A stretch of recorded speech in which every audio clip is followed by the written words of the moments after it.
Well, hey everybody, welcome. My name is Darren Dell. I'm one of our pastors at Saddleback Church, working with students. But this is Mark Oestreicher, known as Marco, a great friend of mine. And I thought of all the people that could really speak into just parents and lives and students and development right now, he is definitely one of them. So, Marco, would you mind just introducing yourself real quick? Absolutely. It's good to see you all today. Can't really see you, but let's pretend for a moment. So I've been in youth ministry for a very, very long time, about just under 40 years. And most of that has been with junior hires. That's actually how I got to know Darren. And many of you know Kurt Johnston and Katie Edwards. They're both dear friends of mine too. I lead an organization called the Youth Cartel that trains church youth workers. And so a lot of my work is working with youth workers across the nation. And so part of what we'll talk about today comes out of my engagement with hundreds, thousands of youth workers all across the U.S. and their observations of teenagers in this time of social distancing. I'm also a parent of two young adult kids. My oldest is 26 and living in Chicago, and then my youngest is 22 and lives nearby me in San Diego. I'm down in San Diego. Yeah, that's Right me. on. Yeah, and I think I've told you this before, but you've written. There's a series of books that I keep on a shelf that when I have a conversation with a parent, it's like, oh, yep, I got one for that, and it's you 95% of the time. But like I've handed out a lot of the was it parent my young teen, Understanding your young teen. Yes. understanding your young teen, and then the short books on brain development or social Yeah, media there's or 5 in that series, and they all start with a parent's guide to understanding blah. So there's teenage guys, teenage girls, teenage brains, sex and dating, and social media. yeah, and those are all incredible resources. So, yeah, I a lot of parents in my ministry have those books because I'm like just Awesome. handing them out as fast as I can. Well, kind of conversation for today was a little bit of just, hey, knowing who you are and what you do. I just thought you'd have some great input on speaking to parents, whether it's in this situation or kind of what we're going through with their children right now. So maybe just what are some just kind of initial thoughts? If I'm assuming you've been thinking about this and spending some time talking with other youth pastors and parents as Yeah, well, yeah. what are some big things that we just want parents to know in this season? I mean, I guess the first thing I would probably do is just to maybe help normalize your experience right now. And in here's my observation: in the first week, I saw youth workers, and of course, there was a parallel to this in terms of teenagers at home and doing schooling and things like that, who were just scrambling to figure something out. And maybe you and your work were the same way, right? And in week 2, there was about a week of optimism, like we've got this figured out. Hmm. Yeah. And a lot of youth workers were talking during those days about how teenagers were, I don't know if they would say were having fun, but there was a sense where a lot of teenagers were enjoying the fact that they weren't sitting through class all day, or they were getting to spend a lot of time gaming or whatever, right? But man, weeks 3 and on, what I've seen, and I think that this is probably in some ways very much a national reality for a lot of us, but teenagers are struggling.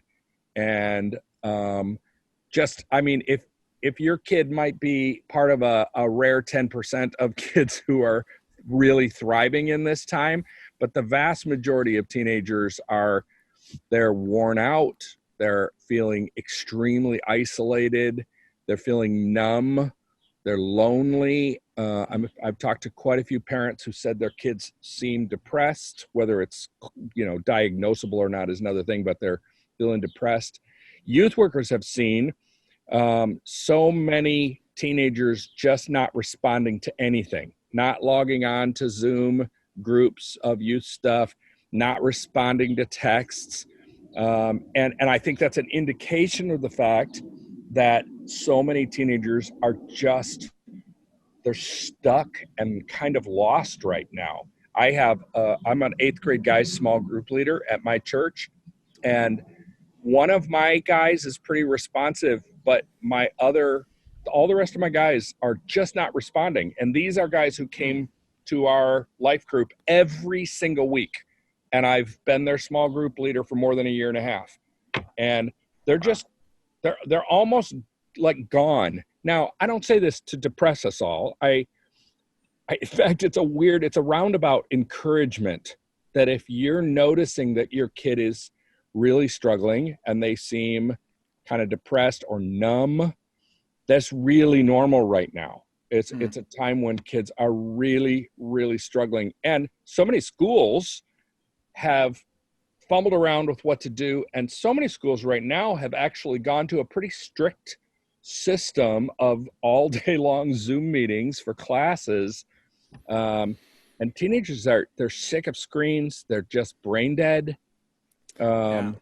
And they're not sure what to do with themselves. Of course, you and I often, right? I spend 4 to 6 hours a day on screens now Yeah. too. Yep.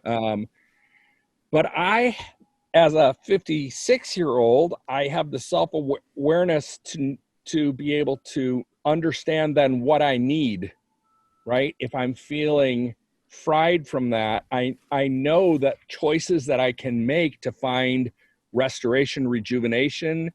I know that if I spent 6 or 7 hours in front of my screen on Zoom meetings all day to just go and watch Netflix all evening is Hmm. actually not going to restore me. Sure. But your teenagers are not really at a place where they have that kind of self-awareness, so they'll be stuck in this place of loneliness and isolation and numbness, but won't know what to do about it, and often will make kind of unhealthy choices. And I don't mean giant horrible things like, oh, they're going to start doing drugs right now or something. Right. What Right. I'm talking about is just, again, they'll choose more numbing activities that just Yep. take them deeper into that place of being stuck. Yeah, they're from some of the conversations I've had, they're going from homework to YouTube or Netflix and this that on-demand content. There's no reason to walk away. They can just Yeah. continuously get more. Yeah. And then they're also not keeping any kind of regular pattern. And so they're either sleeping a ton Hmm. or they're staying up all the time. So, I mean, you Yes. start binge watching a Netflix show or you go down a YouTube hole Yep. and, and, I'm hearing from so many youth workers uh, that are talking about how their teenagers are staying up all night long and they're losing track of time. All of us are a little bit losing track of days in some ways, but Sure. um, there's not so many of them don't have any regulation right now, which Right. is not helping the situation. Yeah. I mean, I could definitely speak to a few of my students that said, "Oh, I slept 15 hours yesterday," which Yeah, part of me was like, "Awesome," but like, are you doing that every day? Like that's your normal right, rhythm now? right, Or our small group met at 6 o'clock at night, and he's like, "Oh, I didn't wake up till 9 p.m." And I was like, "Well, what?" He went to bed at noon. I was right, like, "Oh, they're psych everything. They're just right. off." Yeah, yeah. I talked to a kid who was all excited about telling. This is an eighth grade boy in our like junior high group Zoom meeting with just the boys. He was telling everybody how he's so excited that he had played 20 hours straight of some online game. And I'm not going to say that never in their life should they ever do that, Sure.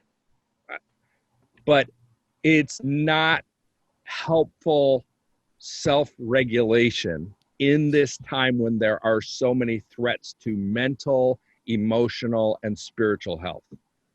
Yeah.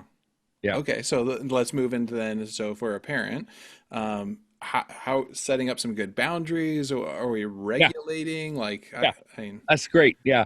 I mean, some of this is basic stuff that I am sure that a lot of you guys know. And maybe what you only need today is that Darren and I are giving you permission to do what you already know. And we're telling you this is good and not that you're some evil and mean parent. Um, But I mean, I would start with some of the basic needs, right? You've maybe heard of like Maslow's hierarchy of needs. And some of those most basic things, one of them is shelter. Hopefully you kids have that. But, you know, others are things like sleep and food. And I just start there. A normal sleep pattern, and teenagers in any time need about 10 hours of sleep a night. That's a medical fact. Okay. Right. So And any time. So that's not just right now. anytime. That's Yeah. development. The best possible is 10 hours. Right. And if they sleep 15 hours on a weekend, that's fine. But in general, during the week, I wouldn't want my kids sleeping 15 hours a night. That's not healthy. But I also don't want them sleeping 6 hours a night. Hmm. So some kind of regulation about sleep, which is a question of boundaries, Sure.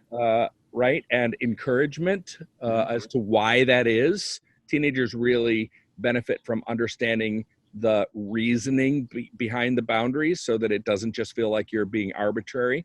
And then food, man, I'm a big chunky guy. I'm the last person who should lecture on healthy diet, but I have seen that in times like this, to have some kind of a rhythm of healthy food and movement, right? Like I had decided that the first week of the quarantine, I needed to get back to some kind of a regular movement for myself. Sure. I'd had a minor surgery last year and had gotten kind of off track on some stuff, and so I decided I'm gonna get on the treadmill 6 days a week, no excuses. And it's my first thing in the morning pattern. I get out of bed, brush my teeth, and then I hit the treadmill for a half hour. And I'm finding that on the days that I do that, I'm doing that Monday through Friday first thing. I'm doing it Sunday afternoon, and on Saturday I give myself a break and don't do it. And it helps me frame my mind for a day of engagement. And it's the same kind of thing that your kids need too. So some kind of sense of normalcy in their food so that it's not all snacking and junk food, and some kind of healthy movement is really critical. Our brains need that. And if somebody's spiraling into feeling that the way that we described early on, lost, lonely, depressed, man, it's just critical that there be food, healthy food, the right amount of sleep, and movement. Those are just critical basics. Yeah. And then I Yeah. would go into maybe a handful of things that are maybe a little less obvious. And the biggest of those would be schedule. You know, maybe you completely already know this, but in many ways, I think of parenting a child at any age in many ways is really about, if our goal is to raise adults, not hold them as children, then how do we set the boundaries and ever increase those boundaries so that there's freedom for decision making, right? And teenagers, they are in a developmental time of life when making decisions and figuring out, it's a developmental task called autonomy. They have to figure out what power do they have in the world. They have to figure out, how do I exercise my agency and the ability to make decisions? And that's critical, and they want to do that. And so if we just set everything, no boundaries at all, they get lost in that. It's like if you had a new puppy and you let your puppy run around the backyard, it can have a great time because it has boundaries. But if you take your puppy to Central Park in Manhattan and let it go, it's going to get lost, probably quite literally, but it'll just be overwhelmed with how big this is. And there's really a sense with teenagers who have to be thinking about, how can we create clear boundaries? This is true all the time, by the way. It's just especially important right now. How can we set clear boundaries and then allow freedom within that for teenagers to exercise agency, for them to exercise decision making? And right now during quarantine, some of those boundaries would be about some of those basic things, about mealtime, family meals together. Man, what a what a wonderful opportunity when we don't have the normal stresses of our busy calendars and running all over the place to say this is going to be our one touch point every evening. We're going to have dinner together, right? Um, bedtime. I would highly, excuse me, I would highly encourage you, if there's any way you think you can pull this off, to instigate a rule that phones do not go to bed. Wow. Yeah. This is actually I'd almost call it a nationwide epidemic, not just now, but in non-quarantine times too. Teenagers have their phones with them at bed, and they get woken up all night long by alerts and different things, text messages, whatever, that interrupt their sleep. And so it would be a great time. But as is so true with a lot of the rules that we parents want to instigate in our homes, that rule is going to be exponentially more effective if it's a rule that you own together, right? In other Sure. words, that you adhere to the rule also. Yeah. And So, obviously, the earlier you start that, the younger they are, the easier yes, that is. yeah, Yeah. absolutely. But I mean, this is a weird time, and this weird moment that we're in, let's frame it as an opportunity. It's an opportunity to start some new patterns, to start some new behaviors. Here's an obvious example, like that maybe we talk about in a minute when we talk about spiritual stuff. But um, my church that I go to is much like your church, in that on Sunday mornings, our junior hires and high schoolers don't go to big church most weeks. They attend programming that's for them. Mhm. Right now, uh, my kids, my junior hires, they're all watching church. Well, not all. Many of them are watching the main church service with their families. It's like the first time they've gone to church together. It is. So, And we love it. It's so yes, good. right. And now I say that as an example because it's an opportunity to create some new patterns.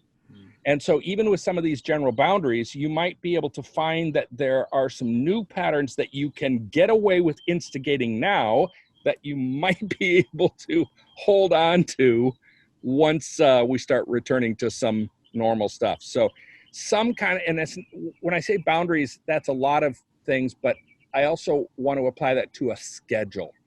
Mhm. Help your teenager create a schedule for their day and for their week, so that because they're often feeling so kind of stuck and lost and numb right now, it's hard to know what to do next.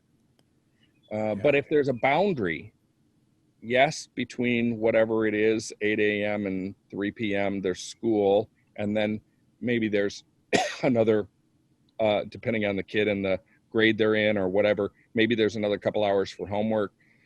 Maybe there's a desire to do some online gaming or some other kind of thing. Actually create a schedule, and that we're going to have our family dinner together at this time. And Saturdays, maybe Saturdays more of a free for all where you can kind of set your own schedule. But that kind of a help with schedule is actually a gift you can give your kid right now, even if they don't perceive it as one. For Okay, sure. Yep. And that right? was one of the things, everything you're saying has got me just kind of playing conversations back in my head and going, oh, I think there's a lot of families right now that initially went in with great intentions, Uh-huh. and maybe you're getting a little sick of seeing each other or just being in such tight quarters, and they're now developing their own patterns individually. So I was just realizing, like, I had a student that said he was cooking his own dinner at 9 o'clock at night, which Uh-huh. meant his parents and family had probably already done that, Right. but Right. now he's got his own rhythm, which is separate from his family, where Yeah. they're developing their own separate path, Yeah. which is not good. Isolation in the same space, right? Yeah, Yeah. yeah. Another So one, and having some another one I freedom would in there, encourage is to be thinking about, is there some way, and this is going to vary from family to family, but is there some way we can have some fun together? Laughter is so therapeutic. yeah.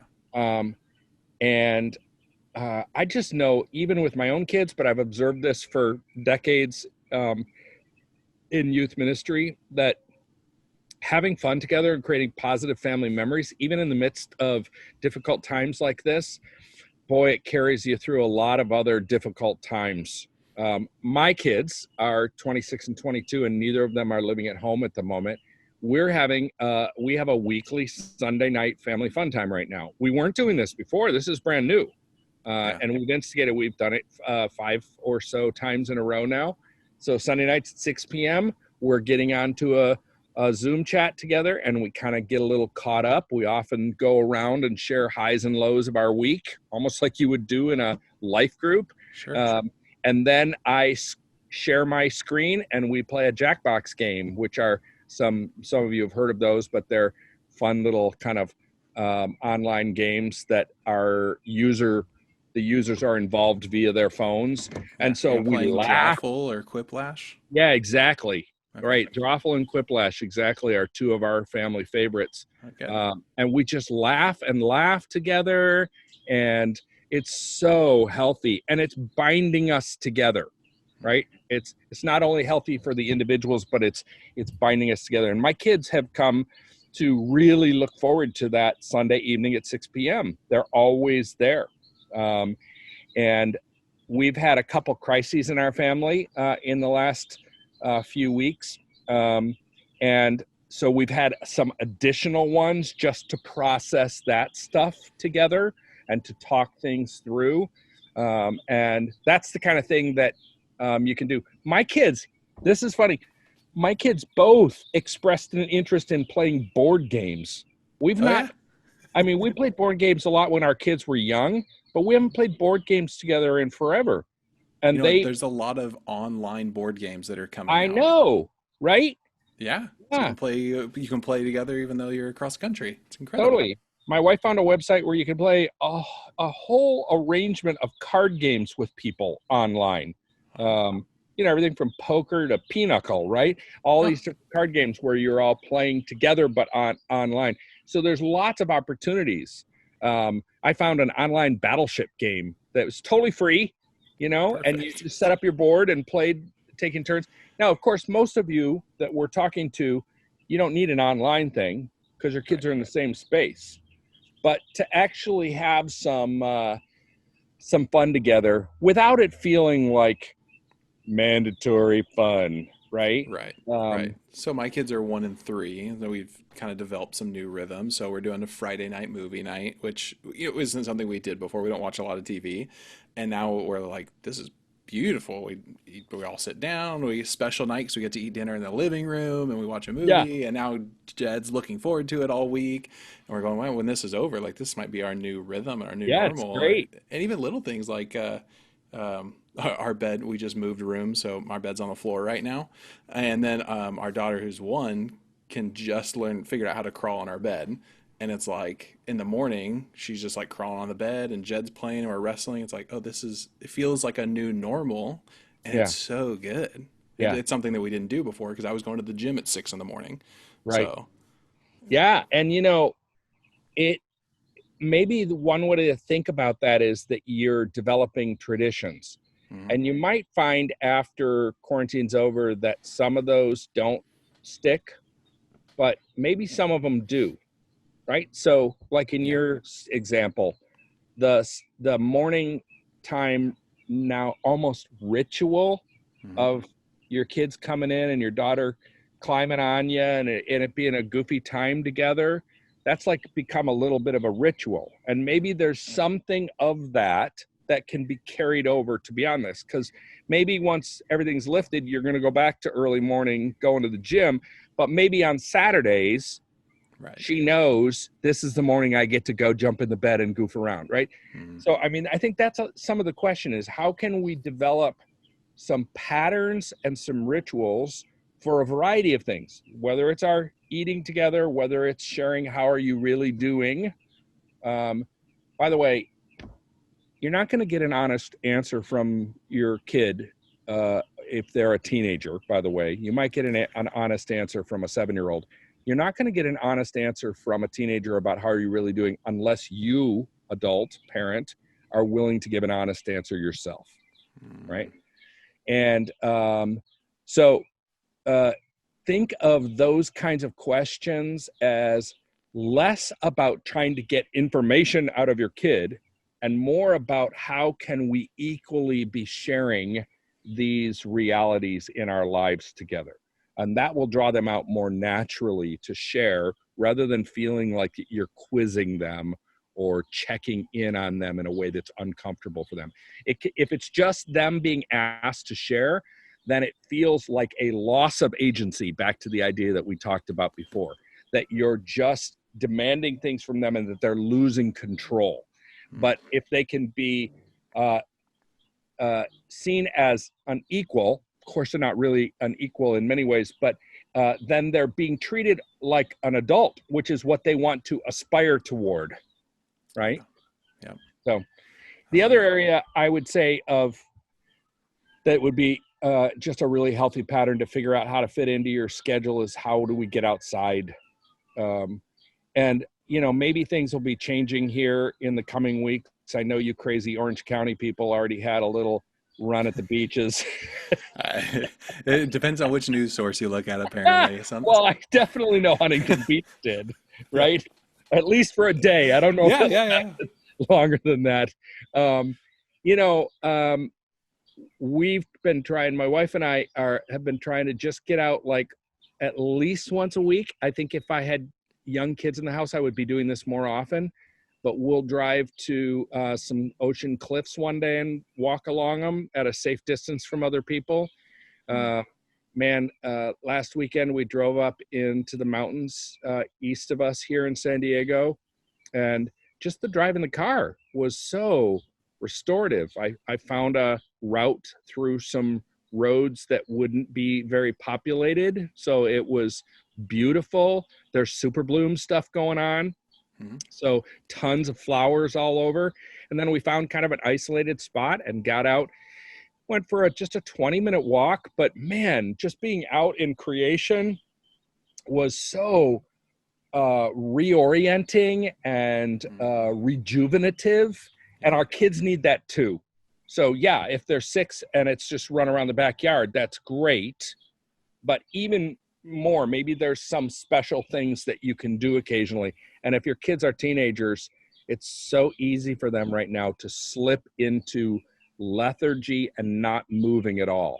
And so to get out and do some things creatively with distance, that's a really healthy thing to do right now. I love it. Well, let's kind of wrap up with spirituality.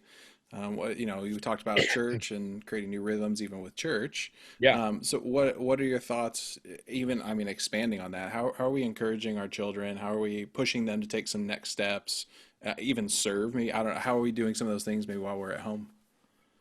I guess I would start with this. There's never been an easier time to start talking about spiritual stuff and talking about church. Yeah. Right? And excuse me, if that's not been a part of your family's pattern already, if you're watching the children's ministry stuff and talking about it, great. But so often when we move into the teenage years, so many parents start to move away from that because it doesn't feel like my kid wants it, and I don't know how I'd respond to all the questions. This is a really natural time to engage on that kind of thing. So I would really encourage you, hey, as a family, we're going to watch the church service together, not separate in our rooms. We're going to watch the church service together, and then just make part of that practice that we're also going to have 20 minutes of conversation about it afterward. And again, everyone sharing equally, right? And, what did you notice? What stuck out to you? Was there something that was encouraging? Is there a hard question that was raised for you? Those kinds of, open-ended questions. Again, this is seeing this opportunity right now where that might feel impossible on a normal Sunday outside of quarantine. But right now, there's no reason that we can't do that. Maybe you create a fun tradition along with that, right? Maybe we watch church together and then we have cinnamon buns while we have this discussion. Whatever it is, that there's an element that makes it like, this is our ritual. We're going to do this together. I would say if you do move toward having a regular dinner together. By the way, I know that Kara Powell from Fuller Youth Institute was on here having a conversation like this. Maybe some of you saw this. They did some research a number of years ago on teenagers that hold on to their faith after high school. It was called the sticky faith research. It may or may not have been referenced in that conversation. And they found a correlation that they didn't report a lot because they couldn't prove that it was a causal correlation. But they found that one of the strongest indicators, a parallel, let's say, of whether or not teenagers held on to their faith once they moved into college was whether or not their families had dinner together when they were teenagers. And again, they said they couldn't prove that it's because they had dinner together, Sure. right? But there was this really high correlation of those. And I understand that we live in a frenetic, high-paced world, and your kids are often busy, and you're busy in normal time. But right now, it's the opportunity, again, to start saying, this is going to be our pattern, even if you don't do it 7 days a week, to say, these are the days we're going to do this. Man, I think it'd be great to actually make the dinner, too. Don't just let it fall on one person. Yeah, make it clean it up. Sure, yes. Do it together. Hey, we're all in it. Yeah, but I mean, there's something about actually making the meal together and then eating the meal together. Mm-hmm. And I would encourage you to find some kind of an open-ended question that could be asked each time you do that. Maybe it's one question, so it's not the whole dinner, but maybe that during dinner there's a different question each time. You can find tons of resources for this free online that you could ask. There's probably even some on this Saddleback Parents website. So, have that kind of intentional conversation about spiritual things, about emotional health, and those kinds of things. I just want to, and maybe as almost a final thought, I just want to encourage you parents, there is a unique opportunity to start some patterns right now that you wish you had held on to when your kids moved into their teenage years. Yes, 100%. And I think I was listening to Reggie Joyner, I think it was this morning, and he was talking about, typically as a youth pastor, we get an hour or two with a child. Yeah. As a parent, you get, 40 hours a week? 3,000 hours is what they said in a year, I think it was. In a year, right. Right. So, but he was saying in this situation right now, that 3,000 hours is going to be pushed up to like 20,000 hours. Yeah. So like this is the moment to do some amazing life change and some, all the things that we just talked about, create some new patterns and some new memories and there's some great stuff. Awesome. Well, Marco? Can I give one final thought? Of course you can. It's a silly one, but I lived in Orange County a long time ago, and I do not remember the existence of Polly's Pies, but someone 2 weeks ago drove all the way down from Orange County with a fresh strawberry pie from Polly's Pies. And I just want to say every Orange County and South LA County, whatever you guys are, every family in that area needs a fresh strawberry Polly's Pie right now. Good for the family, good for the soul. Perfect. Oh, Marco, thank you. I appreciate you a ton. Absolutely. All right. I was gonna say, if parents, anywhere you want to point people towards, as far as like resources, any of your books. I use them all the time, so I will point them if you don't, but that's fine. Well, are you going to be putting my name on this anywhere? Like with the spelling of my last name? Oh, yes. Yes, you're right. Mark Oestreicher. Then you could just look for my name on Amazon and you'll find my parent books there. There you go. Perfect. Will do. All right. Thank you, sir. Blessings on you all.